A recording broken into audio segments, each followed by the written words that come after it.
Assalamualaikum warahmatullahi wabarakatuh. Kami dari kelompok 3 dengan anggota Damarjati Priyambada, Eka Yurika, Fikri Firmansyah, Nopi Herlina, Rahmi Anurahmah, Rizky Subagja, Sapitri, Tresnasari, dan saya sendiri Wulan Cahyadi.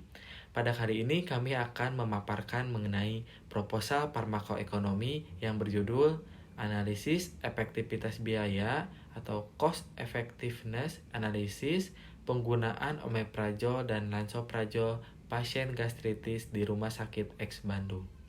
Selamat menyaksikan. Penyakit tidak menular adalah penyakit yang bukan disebabkan oleh infeksi kuman. Salah satu penyakit tidak menular yaitu gastritis. Gastritis merupakan penyebab masalah kesehatan pada pencernaan terutama di lambung. Gastritis adalah proses inflamasi pada lapisan mukosa dan submukosa lambung. Secara histopatologi dapat ditemukan infiltrasi sel-sel radang pada lapisan tersebut. Gastritis juga dikenal dengan MAG dan apabila tidak mendapatkan penanganan yang tepat akan mengakibatkan kanker perut. Menurut Rani pada tahun 2021.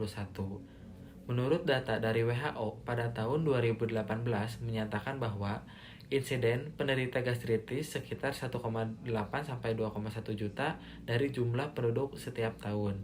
Dengan presentasi hasil dari angka kejadian gastritis di dunia, diantaranya Inggris 22%, Cina 31%, Jepang 14,5%, Kanada 35%, dan Prancis 29,5%.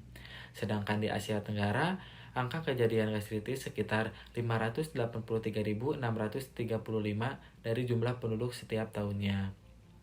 Menurut Departemen Kesehatan Republik Indonesia pada tahun 2012, tingkat prevalensi gastritis di Indonesia adalah 40,8%, dan angka kejadian gastritis di beberapa daerah di Indonesia cukup tinggi dengan prevalensi 274.396 kasus dari 238.452.952 jiwa penduduk. Selanjutnya, menurut Fatan, pada penelitiannya tahun 2016, penyebab terjadinya gastritis adalah terjadinya ketidakseimbangan antara faktor agresif yaitu pepsin dan HCl dengan faktor defensif berupa mukus bikarbonat. Penyebab lain dari terjadinya gastritis yaitu masih banyak yang tidak memperhatikan kesehatan dan menjaga gaya hidup terutama dari apa yang dikonsumsi, dan penggunaan obat-obatan yang tergolong dalam OAINS atau obat antiinflamasi non-steroid. Contohnya seperti indomethacin, ibuprofen, dan asam salisilat yang dapat mengakibatkan inflamasi atau peradangan pada lambung. Menurut VB pada tahun 2021. Penyakit gastritis apabila tidak ditangani dengan benar, maka akan menimbulkan komplikasi yang diantaranya adalah peptic ulcer, gangguan absorbansi vitamin B12, dan kanker pada lambung.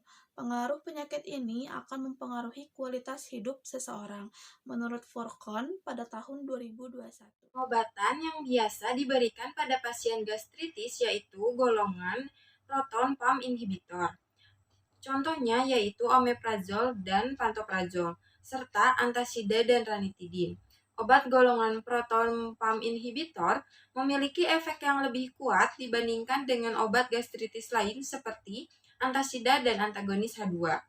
Menurut patofisiologisnya, pengobatan gastritis ditunjukkan untuk menekan faktor agresi atau asam lambung dan memperkuat faktor defensif atau ketahanan mukosa. Terapi pengobatan pada pasien berdampak pada besarnya biaya pengobatan. Biaya pengobatan yang dikeluarkan semakin meningkat karena pasien yang mengeluarkan anggaran untuk biaya medik langsung, yaitu biaya pengobatan, biaya perawatan, dan biaya laboratorium.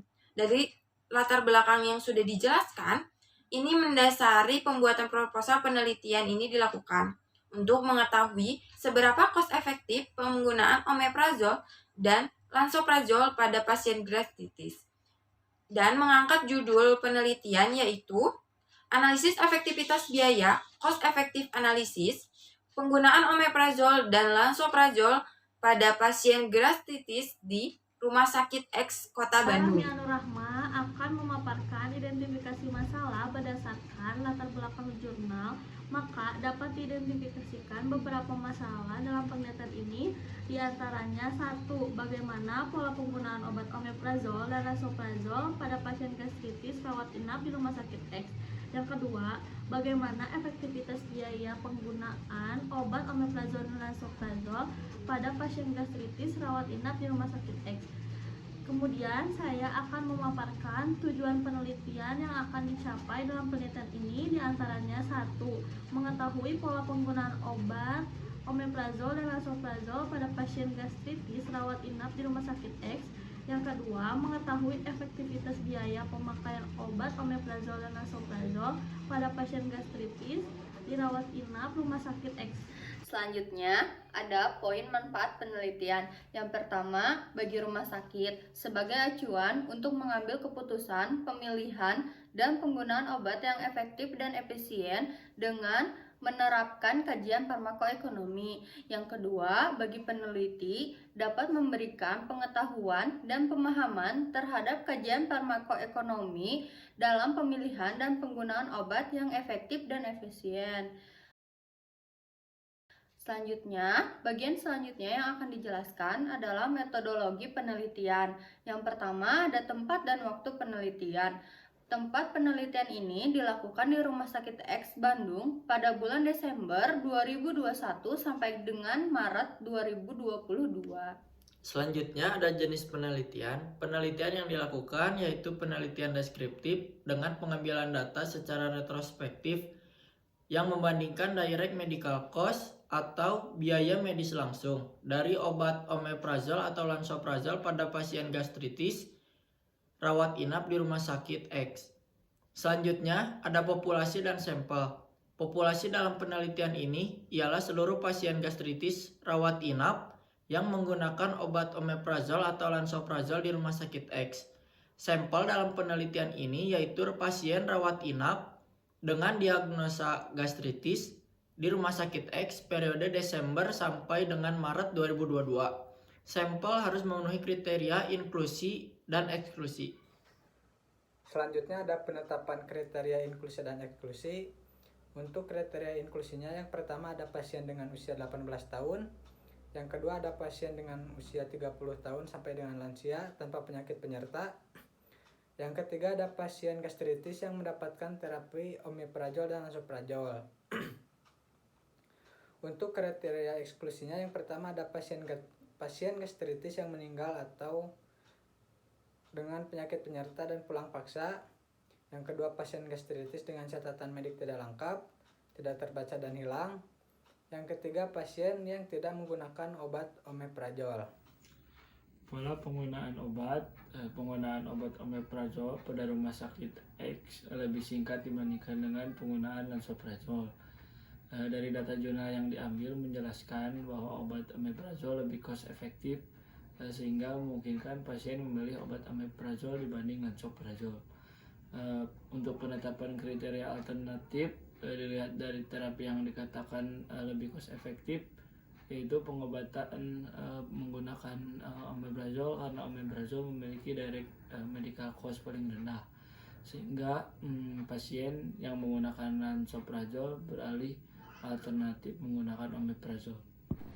Selanjutnya yaitu karakteristik subjek. Karakteristik subjek merupakan pihak-pihak yang dijadikan sebagai sampel dari penelitian itu sendiri. Subjek penelitian terdiri dari 3 level. Yang pertama yaitu level mikro, merupakan level terkecil yang berupa individu. Yang kedua yaitu level meso, yaitu subjek penelitian yang terdiri dari beberapa anggota seperti keluarga dan kelompok. Yang ketiga yaitu level makro, merupakan subjek penelitian yang sangat banyak anggotanya seperti masyarakat dan komunitas. Untuk penelitian ini, karakteristik subjek dapat ditentukan berdasarkan jenis kelamin. Cukup sekian pemaparan dari kelompok kami. Mohon maaf bila ada kesalahan dalam memaparkan materi. Terima kasih. Wabillahi taufiq wal hidayah. Wassalamualaikum warahmatullahi wabarakatuh.